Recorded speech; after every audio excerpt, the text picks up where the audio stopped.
สบายดีพี่เฒ่าเจ้าขายยังนี่ฮะปลาขายมักถั่ว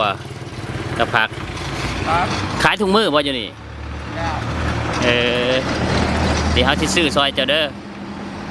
มื้อนี้เฮาขี่รถลอลินเลยเห็นแม่เฒ่าคนหนึ่งนั่งขายเครื่องข้างทางเฮาก็เลยแวะถามแวะซื้อนำเราก็ขายมีมักถั่วมีอันยอดอ้อยมีเห็ดมีมักนาวเฮาก็เลยได้แวะซื้อซอยเรา2-3อย่างกายไปกายมาก็มีอยู่คนซื้อซอยเราแต่ก็บ่หลายปานใด ถ้าใครอยากอุดหนุนซอยแม่เฒ่าหรืออยากซื้อซอยแม่เฒ่าก็ไปซื้อซอยเราได้เด้อทางลงคาสิโนหน้าโรงแรมบัวหลวงข่อยก็ซื้อซอยเรา2-3อย่างแล้วก็ให้เงินเราไป100,000เราก็อยากทอนแต่ว่าข่อยว่าเอาโลดว่าบ่เป็นหยังแม่เฒ่าเอ้ยว่า